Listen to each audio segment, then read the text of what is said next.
السلام عليكم ورحمة الله وبركاته.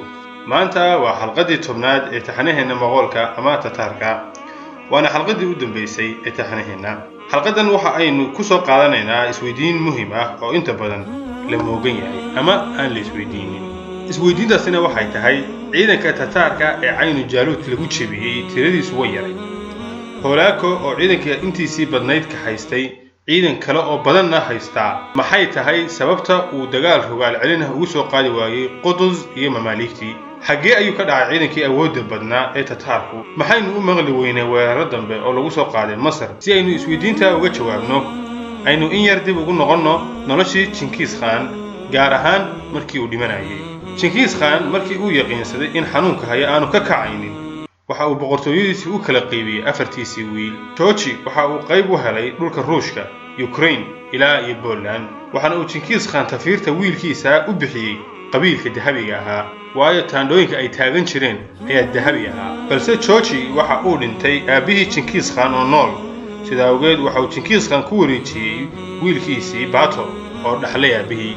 Chagatai oo ah wiilka labaad waxa uu qayb u helay dhulka Faris oo dhan halka Oktay loo magacaabay inuu xilkii aabihii ka dhaxlaayo. sababta awgeedna waxa qayb ugu soo hagaagay dhul yar oo ah galbeedka Mongolia ilaa iyo buuraha Tarbachai halka Toloi oo ahaa wiilasha ka ugu yar uu qayb u helay Mongolia iyo dhammaan China oo dhan.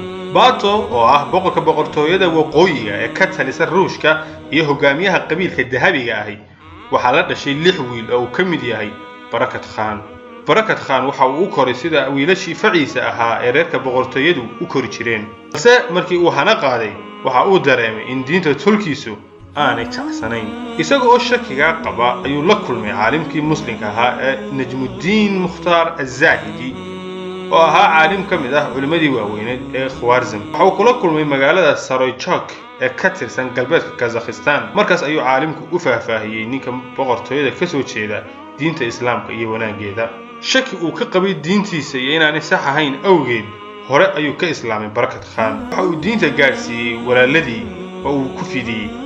markiiba waxa diintii qaatay Taymur Khan oo dhowrgu ka yaraa. dhammaan boqortooyadiina uu ku fidiyay diinta ilaa dad badani ay soo galeen diinta cusub. dib waxa uu fariin u soo diray khaliifadii muslimiinta ee waqtigaas oo ahaa al-Musta'sim billahi taas oo ugu sheegay khaliifada inuu la baayactamay una arko inuu yahay amiirkiisii isagana u hogaansamayo. Barakat Khan waxa uu ka war helay in Holaako oo ay ilmaadeer yihiin oo uu dhalay adeerkii Toloi Khan inuu weerar ku yahay dhulka muslimiinta. walaalkii Bato oo boqor ahaa ayuu ku qanciyay in muslimiintu dawladooda saaxiib la yihiin xiriir wanaagsan ka dhaxeeyo. sidaas awgeed waa in la joojiyo weerarka ka dhanka ah ee uu hogaaminayo Holaako. Bato arrinkaas uu la qaatay walaalkii. waxa uu fariin u diray Oktay Khan oo ah boqorka guud ee boqortooyada kaas oo kaga dalbanayo in Holaako joojiyo weerarka uu la maagan yahay muslimiinta. markaas ayuu boqorkii Nabaal u diray Holaako isagoo oo ka dalbaya inuu joojiyo dagaalka muslimiinta ka dhanka ah. sidaas ayay muddo muslimiintu kaga badbaadeen weeraradii ba'anaa ee Mongoolka. markii uu dhintay Bato Khan waxa xilka la wareegay Barakat Khan. markiiba waxa uu gudagalay inuu afarta koone ee boqortooyada u diro culimo diinta ku faafisa. waxa uu agagaarka webiga Volga ka dhisay magaalada Saray maantana loo yaqaano Saratov oo uu ka dhigay caasimadiisa. waxa uu ka dhisay masaajidda waaweyn oo ilaa maanta ku yaala. waxa uu magaalada u dhisay habkii loo dhisi jiray magaalooyinka muslimka ee caanka ah sida Xalab, Dimashq, Qaahira iyo Baghdad. Bato Khan waxa uu mar kale ka war helay in Holaako maagan yahay Baghdad balse markan ma jiro boqor guud oo loo cararo dhankiisa waayo Oktay Khan wuu dhintay. boqorka cusubina waa Menko Khan oo ah Holaako walaalkii lana aragti ah.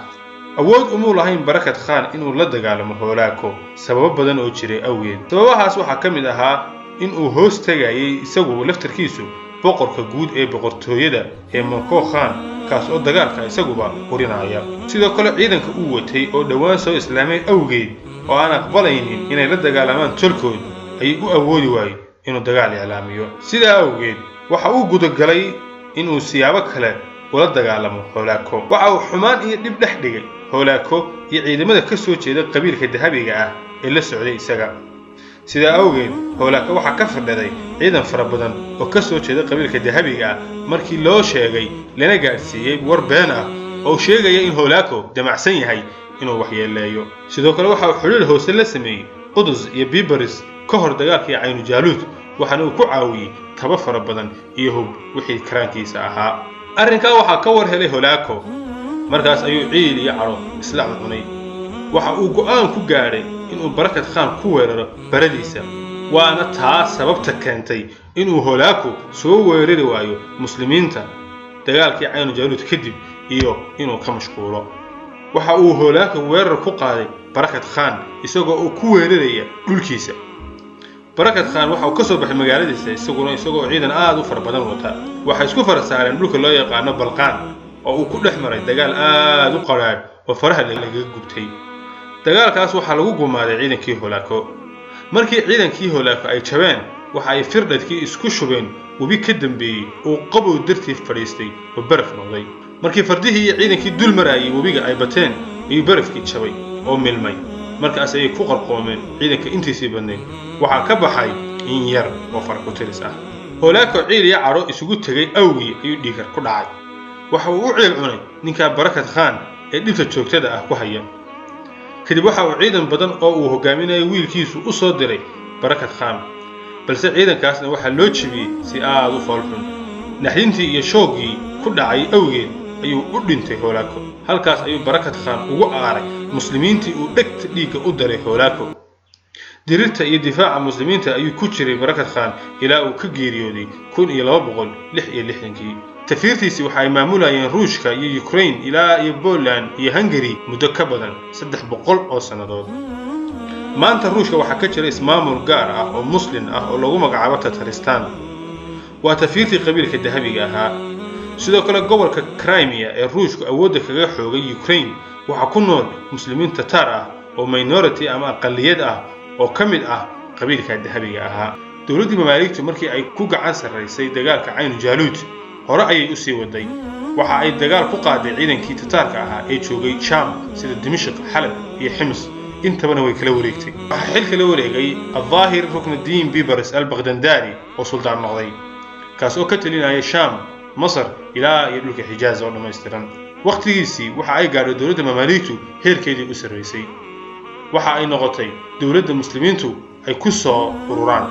sultaan Bibaris sidoo kale waxa uu ku qaaday dagaalo aad u baahan dawladihii yaraa ama boqortooyooyinkii yaryaraa ee kiristanka ahaa ee ku safnaa xilliga badda sida Akka, Suur ilaa iyo Lubnaan laga gaadhayo. sultaankii isaga ka dambeeyay ee Qalawun ayay u suurto gashay inuu Sham iyo dhulka muslimiinta oo dhan ka dahiro oo ka baabi'iyo boqortooyooyinkii kiristanka ahaa. dhulkaas oo isugu baxay dhul muslim. halkaas ayaynu ku soo afmeeraynaa taxanaheennii 10 xalqadood dheeraadna ee ku saabsanaa Tatarka ama Moqolka. haddii ay jiraan taariikho kale oo aad jeceshihiin inaan idiin soo gudbiyo, fadlan igula wadaaga commentiga hoosta.